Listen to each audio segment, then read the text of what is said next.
In a world where gender roles were reversed, the emotional drive of women was notably strong and dominant. For this reason, it was they who took the active role in social relationships, taking the initiative to approach men, calling them by name, and showing interest in spending time with them after classes. In that environment, Iikido would usually remain seated and pensive, resting his head on one hand. He was autokinos, and he had already been living in that world for 15 years. He was well aware that the ratio between men and women was 1 to 20, a scenario that in other contexts might seem like a typical cliché from light novels or manga. However, when that imbalance manifested in reality, it was crucial to proceed with caution. Thus, his thoughts returned to his childhood, specifically to the first outing he had with his mother before starting elementary school. After having been reincarnated and growing up in good health, while she focused on shopping, Iikido waited for the right moment, and driven by curiosity took advantage of a moment of distraction to wander off and explore on his own. However, he soon found himself surrounded by adult women who, upon noticing a young boy alone, reacted with surprise and excitement. They laughed at how unusual his presence was, approached him without hesitation, and warned that being alone could be dangerous, suggesting they take him with them. That situation filled him with fear and prompted him to flee. Although he managed to escape somehow, his mother eventually found out what had happened and scolded him severely. As a result of that episode, combined with his usual behavior, Iikido concluded that he was considered a child prone to getting into trouble. Therefore, although he was able to attend elementary school in person, for middle school, he was sent to study from home through distance education.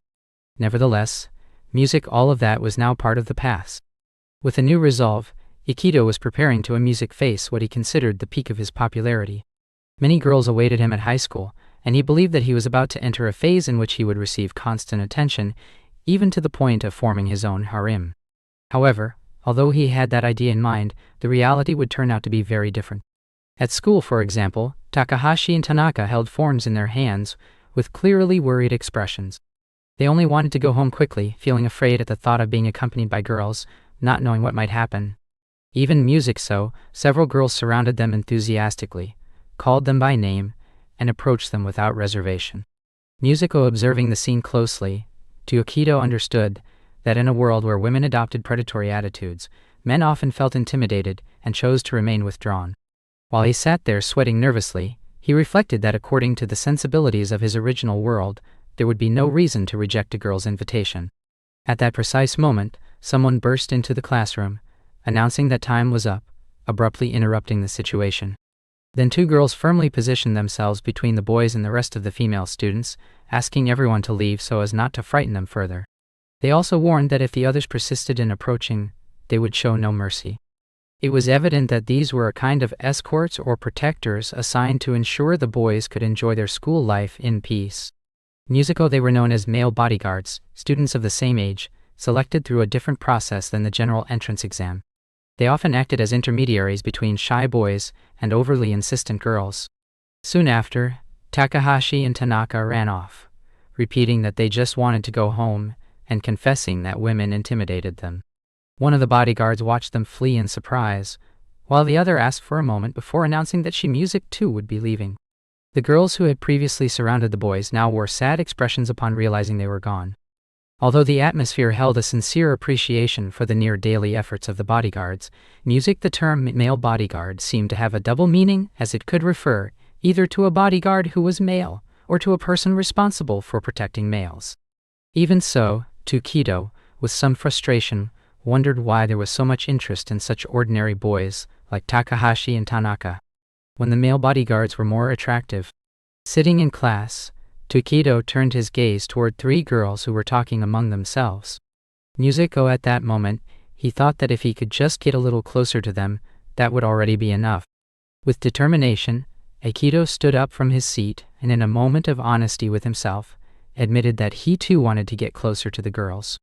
Encouraged by that idea, he smiled and told himself it was important to take the initiative.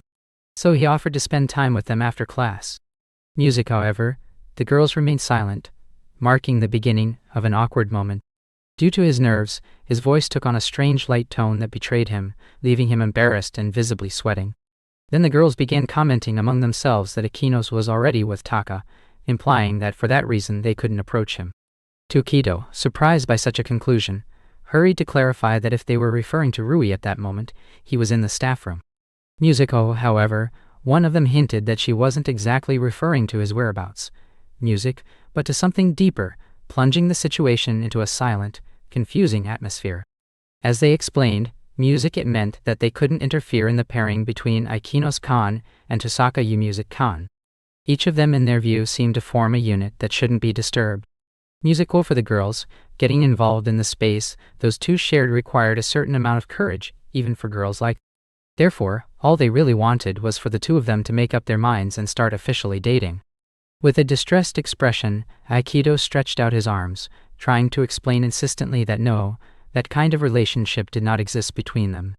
Internally he clarified that Tosaka Rui was a man just like him, a man and a guard. That was what it meant to be a male bodyguard. However, in the middle of his desperation, he ended up shouting that what he really wanted in that world was to date a beautiful girl. While it was true that love between people of the same sex was something understood and freely accepted in that world, that was not his desire. Upon this declaration the girls walked away without much else to say, saying only a casual bye-bye, while Iikido, seated, watched them leave in complete silence. They were gone, and he let out a long sigh. Shortly after, in front of a mirror, Iikido looked at himself. His black hair was something he carefully styled every day. Lately, even his defined abs were starting to show on his muscular frame. Academically, he considered himself an average student. Athletically, his performance was moderately good. He remembered that when he first entered the school, all the girls looked at him with interest and attention. But now he was completely alone in the classroom. No one else remained but him. Faced with that reality, he began to think that his dreamed of harem of attention was nothing more than an impossible illusion. While looking out the window, he wondered why Rui was taking so long. He knew well that boys were not allowed to go home alone. So he decided to go look for him. In the locker area among students chatting, Iikido walked down the hallway calling out Rui's name aloud. Rui, hearing him, turned around in surprise and greeted him, saying his name. Face to face, Rui reproached him, saying he was supposed to wait in the classroom. Iikido explained that upon seeing he hadn't returned, he had gone to look for him. Too much time had passed already. Rui apologized, mentioning that all the male bodyguards had work to do. Tosaka, Rui, with his elegant presence, his silver hair flowing in the wind, and his cape hanging off one shoulder, excused himself in a calm voice. He had beautiful silver hair, long eyelashes, large eyes, and slender limbs. Standing at 174 cm tall, he was a bit taller than Iikido. The girls who had been accompanying him walked away, leaving the two alone. A month after entering school, there was no one left who didn't know who Rui was. Due to his incredible charm, they called him the prince.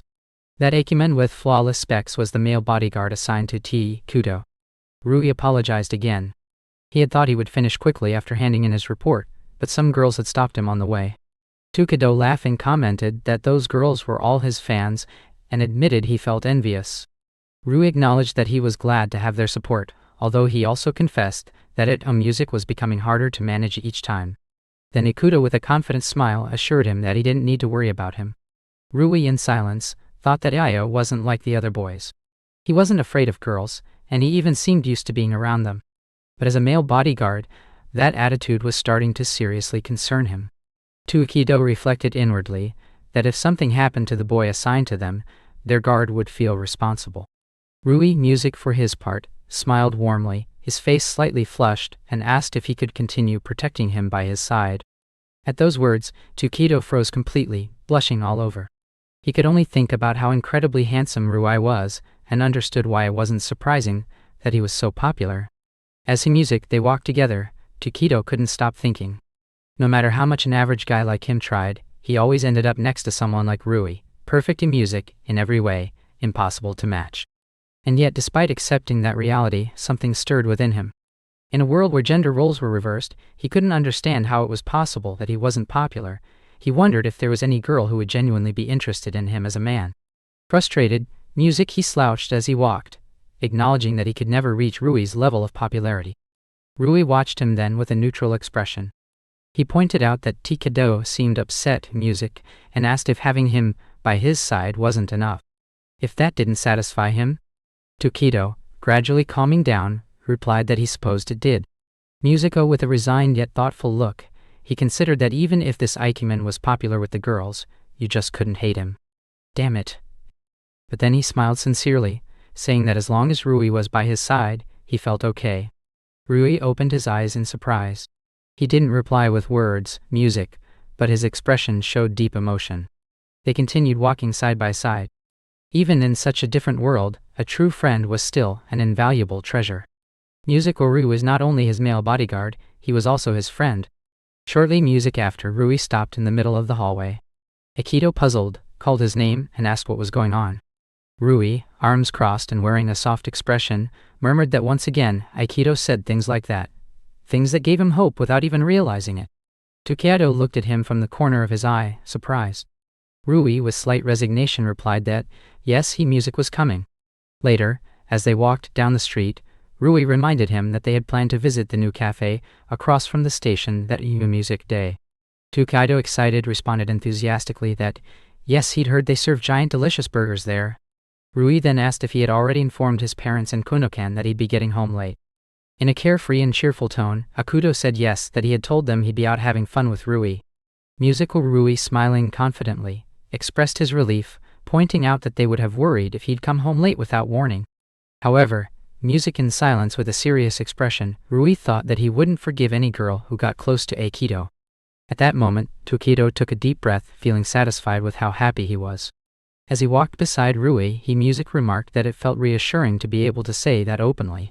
Still, he couldn't help but feel that it was Rui with his good looks who really drew the attention of the girls, not him. The two continued walking down the sidewalk. Rui added that at last, they were leading a peaceful daily life. Even so, as they walked, Rui recalled how when Iikido had just arrived in that world, it had truly been surprising. If left unsupervised, Iikido would often wander off alone without thinking about the consequences. And it was also common for him to approach and talk to girls without fully understanding the distance he should keep. Rui remembered how back then Io would say things that easily sounded like pickup lines, even if they didn't come out naturally. Watching him try so hard seemed adorable. Hearing that memory, Iikido couldn't bear the embarrassment.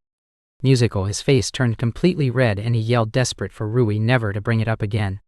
He deeply regretted it, saying that it was just a thing from his youth. Looking down, he tried to justify himself. He insisted that at the music time that was the extent of his knowledge, and asked Rui to remember that by then, he was still a baby. He explained that in his previous world he had arrived in this new one as just an infant. He was about to graduate from middle school and one day he simply woke up in this other world. Rui then suggested reviewing a certain issue. He asked Iikido why he thought male bodyguards were ordered to accompany boys when they went home. Iikido firmly answered that if a boy was alone outside of school, he could be harassed or in the worst-case scenario taken by force. However, if a male bodyguard was with him, those dangerous situations didn't happen. Rui calmly confirmed that this was the correct answer. Then with firmness he summarized that a male bodyguard must always remain at the side of the person they're assigned to protect in order to prevent dangerous situations. He also added that being in someone's company offered other important advantages, and music suggested they keep moving.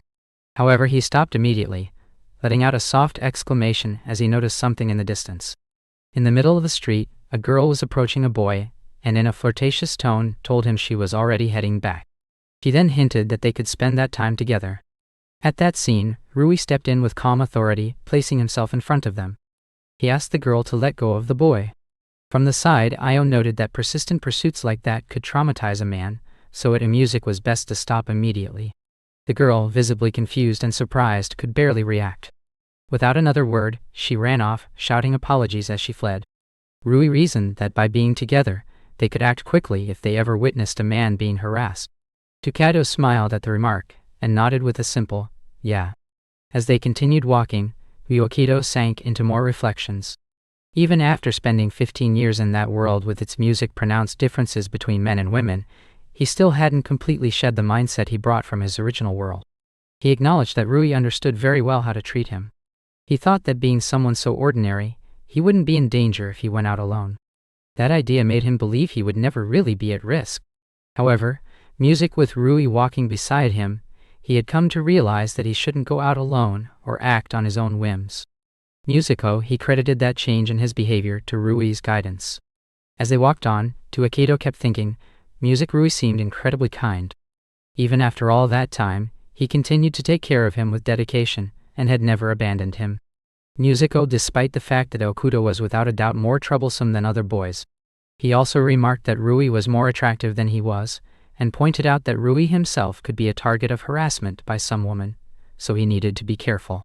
Music Rui, as calm as ever, responded that he was fine, and thanked him for his words. Musico, at that moment, the same boy from earlier, approached the two of them, thanking them for what they had done. He acknowledged that they were very brave even though they were men.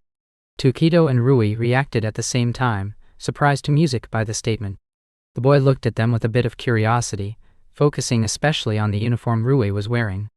Without saying anything else, he stepped away with a hesitant gesture, Music mumbling something unclear as he asked to be excused.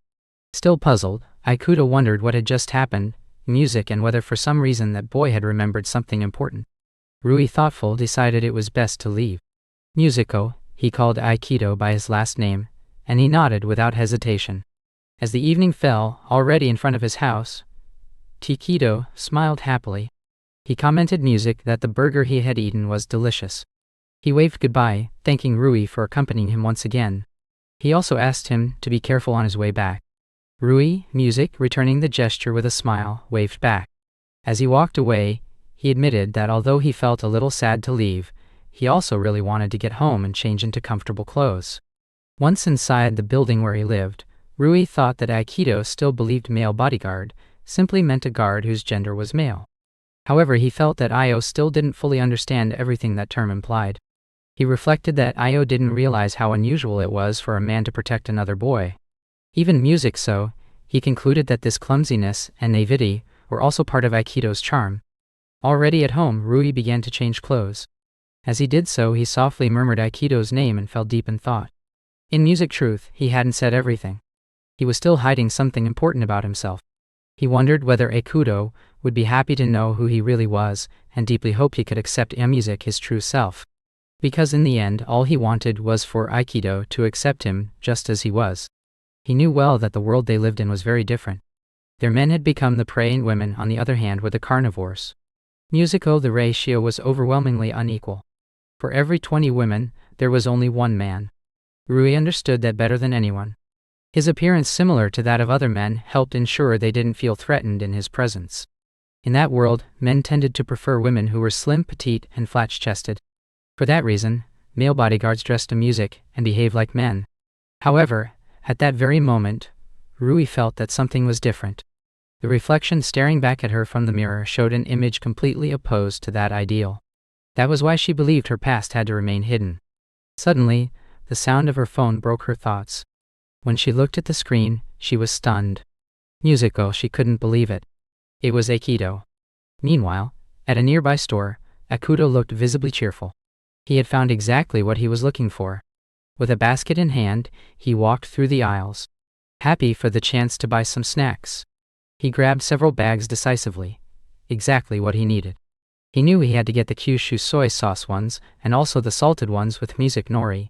As he continued his search, several women watched him in amazement, Music whispering among themselves about how unusual it was to see a man shopping alone.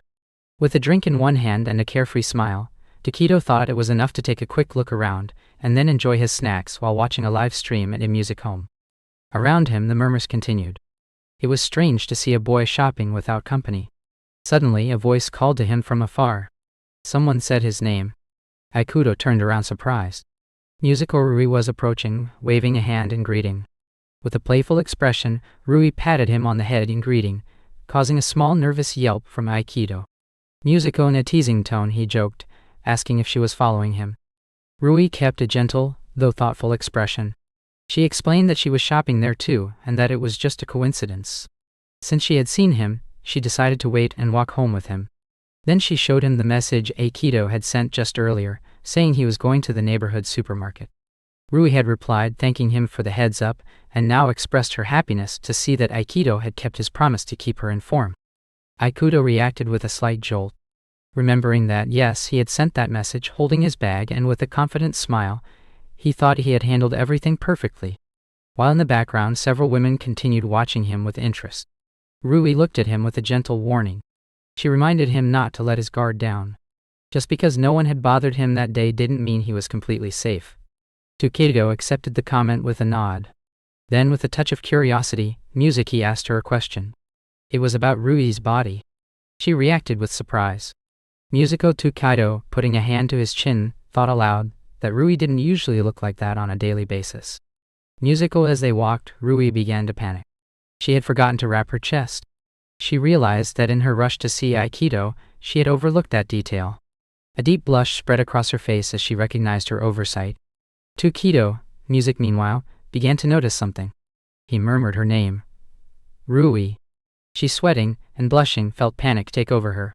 She didn't know how to react. She thought that if Iikido were to reject her upon learning her true form, it would be the end of everything. She couldn't bring herself to tell him the truth. Then Iikido stepped closer with a firm stride. His expression serious but calm. He told her emphatically that she had gone as far as to dress like a girl just to come there. Rui was left speechless. Iikido continued, clearly confused, saying that all of this must just be a way to show him how terrifying women could be, since he clearly lacked any sense of danger. Rui simply sighed. Then, with resignation, she told him that he was incredibly dense. Looking him directly in the eyes, she declared that he was truly an idiot. Iikido tried to defend himself. Nervous, admitting that maybe he really was. Still, he couldn't help thinking that in that world, boys were spoiled to the extreme. He accepted, though with frustration, that he still thought like he did in his previous world, and he confessed that he couldn't help but feel jealous. He described himself as a foolish teenager who wore his desires on his sleeve. Rui corrected him calmly. That wasn't exactly the kind of fool she had meant. Iikido, confused, asked if she had said something. Rui replied that no, it was nothing. Then Iikido approached with a sincere smile. He told her that even so, Rui with that body didn't look bad at all. Rui turned her head, surprised. Iikido face slightly flushed, but speaking with conviction assured her he meant it, that she looked cute, and he added as if thinking aloud that he'd be with her. In his mind, everything was falling apart. Iikido was panicking as he realized what he had just said. He and desperately wondered what the hell was going on. Just from feeling overwhelmed, he couldn't let himself start thinking about flirting with Rui because Rui was a boy.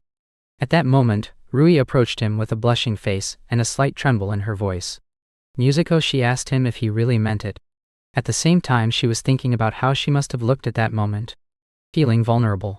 Even so, she wanted to know his opinion. Shilly, she asked what he thought. Iikido calmly replied that he had already said it before. He thought she was cute.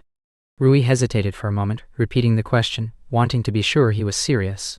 This time, Iikido confirmed it more firmly with seriousness and sincerity, assuring her he truly meant it. Rui lowered her gaze slightly. Her expression softened as she let out a held-in sigh. She accepted his words. If that's what Iikido thought, then it was okay. Deep down, she felt that only Iikido was capable of seeing her true self. A little later, the two of them walked together in silence. It was Rui who broke it, saying it was time to head home. To that, Iikido replied cheerfully that yes, it was. In her thoughts, Rui kept repeating over and over that it really was just him, only Iikido. Then, with an unexpected change in tone, Rui asked him if he had checked the group chat. As she walked a bit ahead, she explained it wasn't a message from her but from her dear younger brother. Iikido frowned, visibly confused. In another scene, a short-haired girl with a serious expression was waiting for him, sitting with her legs crossed. She asked him whether he was kneeling, and why. Her name was Ikai's Kuno. She was Iikido's cousin, and they lived together for several reasons. Although the situation was not entirely conventional at that moment, Iikido was kneeling in front of her. He asked whether she was angry about the fact that he had gone out alone to buy potato chips. Kuno, in a serious tone, assured him that she was not particularly angry, but everything about her expression said otherwise. She was definitely upset, with puffed cheeks and a stern gaze. She confirmed it without needing words. Iikido, sweating and visibly nervous, tried to defend himself. He claimed that he had managed to finish his shopping without being bothered even once. He even mentioned whether he should report it just in case. Although deep down he did not understand why saying that made him and feel so sad. Kuno told him that it was good to know. But she still questioned why he had gone alone. She reminded him that she always warned him that women outside were dangerous. Despite being a high school student, Kuno also acted as a male guardian. Musical, perhaps that was why she was so overprotective with part of her face hidden in shadow. And in a serious tone, Kuno declared that if the day ever came when someone attacked Iikido, she would hold a grudge against all the women in that world. Even though she did not want to say it out loud, she expressed it without filters. Those were without a doubt her true feelings. Tukio's surprise was left breathless for a moment. Then he responded gently, asking her whether it was not okay to express what she truly felt. Kuno lowered her gaze and confessed that she did not want to become a burden to him, but her overprotectiveness was nothing more than a form of concern and her personal way of finding peace of mind. She explained that Iikido's kindness and his lack of fear toward women were his greatest virtues, but also his greatest flaws. She acknowledged that perhaps she was the one who needed to endure and suppress those feelings. Musico, however, if her emotions made it so that Io could not live freely. To Iikido, Music sincerely thanked her. Kuno, puzzled, asked him why he was thanking her. He, now calmer, replied that it simply meant that she cared about him. Kuno nodded with a faint smile, but clarified that if that was the case, she expected him to improve his behavior. To Iikido, Music, hesitating, admitted that he was not sure he could. Kuno let out a short grunt, not hiding her irritation. Finally, to Iikido